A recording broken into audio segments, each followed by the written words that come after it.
Chers amis Facebook, bonjour. Nous continuons la série de conférences que j'ai données en français et en hébreu sur les parachutes à Shavua. Nous sommes à la parachat Miketz que nous avons dépassée puisque c'était la paracha de ce dernier Shabbat. Miketz, au terme de tant d'années, l'histoire de Joseph qui sort de la prison, et nous allons commenter une seule phrase dans laquelle il y a bien entendu un secret, non pas étymologique cette fois-ci, mais kabbalistique, qui a trait donc aux chiffres. Ceci pour vous prouver que l'intelligence d'Abraham et de Joseph, son petit-fils, était bien au-delà de la nôtre, puisqu'il connaissait les secrets de la création. Abraham avait appris systématiquement de la bouche des ancêtres, eux-mêmes, directement, les secrets de la Kabbale juive. Et alors, donc, il est écrit dans la paracha Miketz, Shilchu echad mikem, veikach et achichem, ve'atem easru, vaivachanu divrechem ha'emet itchem, ve'im lo chei paro ki meraglim atem. Je traduis. Envoyez l'un de vous, et il ramènera votre frère, et vous resterez en prison, c'est-à-dire les 9 autres frères, et vos paroles seront vérifiées sur la parole de Pharaon, à savoir, est-ce que vous êtes des espions ou pas. Donc, Joseph décide d'envoyer un des frères pour ramener Benjamin, son petit frère bien-aimé.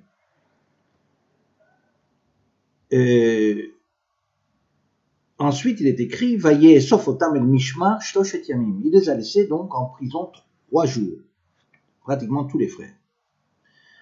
Vayomer alehem Yosef vayom ashlishi, le 3e jour, il leur dit, Zot asu vichyu et Elohim anilere. Paradoxalement, il leur dit, faites ce que je vous dis, et vous vivrez, car je crains Dieu. Je ne sais pas à ce moment-là de quel Dieu il parle. Aux yeux des frères, c'est un Égyptien, donc Oved Elim, un idolâtre. Mais enfin, continuons.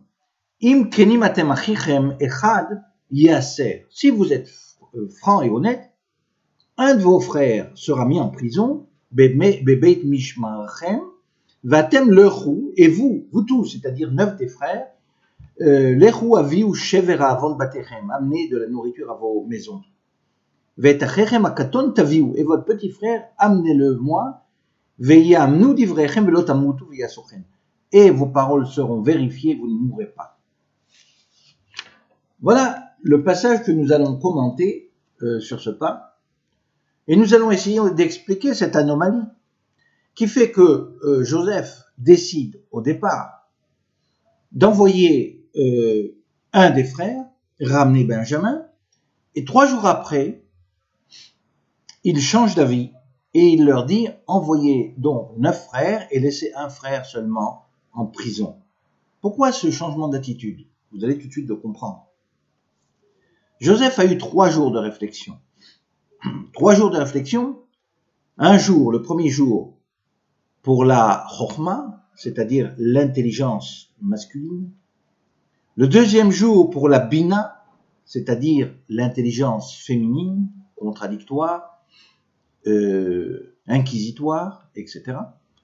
Et le 3e jour, la date, c'est-à-dire le résultat de l'amalgame de la chokhma et de la bina, la date, le savoir. Le 3e jour, il savait ce qu'il devait faire. La raison est simple. Joseph, pendant 3 jours, réfléchit et il se dit, comment vais-je envoyer un seul frère, ramener Benjamin? Mon père Jacob n'acceptera jamais d'envoyer en Égypte 2 frères, Benjamin et donc le frère libéré. Pourquoi? Tout simplement parce que dans le chiffre 2, il y a une dualité destructrice, dangereuse. Jacob, qui était un kabbaliste, n'aurait jamais accepté d'envoyer 2 frères. La raison, c'est que le chiffre 2 représente la dualité, la contradiction. C'est pourquoi dans un couple, il y a toujours nécessairement une bienfaisante contradiction entre le mari et la femme. Le chiffre 2 représente le 2e jour de la création du jour et de la nuit, du soleil et de la lune, de la chaleur et du froid, du bien et du mal, etc., etc. La contradiction est représentée par le chiffre 2, parce que 2 a été le chiffre par lequel Dieu a divisé les choses, il les a multipliées. Avant le chiffre 2, c'était la Elokut, c'est-à-dire l'unité complète, le chiffre 1, la parfaite unité de Dieu. Et donc, Joseph comprend que Jacob n'acceptera jamais de laisser partir Benjamin à 2 à l'aventure descendre en Égypte, ce qui n'était pas petite chose. 3 jours après, il change d'avis et il dit donc à ses frères, laissez un frère en prison, comme par hasard il choisit Shimon, qui était le plus tête brûlée, disons, et qui avait pris l'initiative de l'envoyer dans le bord, dans le trou, dans le puits. Laissez donc un frère, Shimon, et partez les 9 ramener Benjamin.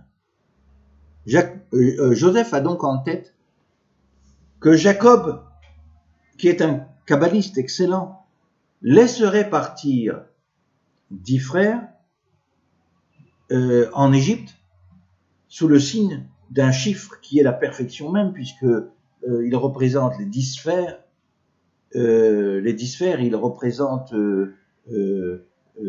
disons, la perfection dans les chiffres et l'harmonie.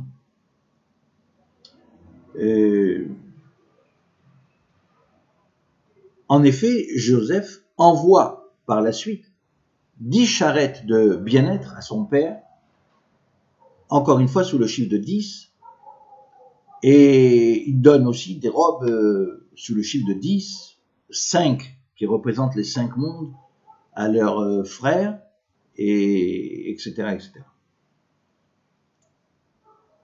Jacob, en effet, accepte d'envoyer sous le chiffre de 10, les 10 enfants, ramener Benjamin en Égypte, afin que le prince égyptien soit convaincu de leur bonne foi. Et il rajoute des épices, enfin je ne me souviens plus lesquelles, il rajoute du lot, des baumes qui servaient au service idolâtre des Égyptiens pour leur Dieu. Le fait est là, lorsque Joseph reçoit ces cadeaux-là, il sourit. Comment sais-je que Joseph a eu le sourire au visage lorsqu'il a vu les cadeaux que lui envoyait son père, en pensant qu'il s'agissait d'un idolâtre?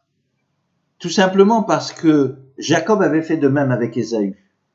Il lui avait envoyé des présents pour casser l'animosité, la méchanceté, la justice de ce personnage. Et Joseph rigole en pensant que son père avait toujours le même comportement kabbaliste, essayait de soulever la grâce dans son esprit pour ne pas faire de mal à ses enfants. Et voilà, il me semble que sur ce passage, j'ai bien tout dit. Je vous souhaite une bonne semaine et à nos amis chrétiens une bonne fête de Christmas. À bientôt. Merci pour votre attention.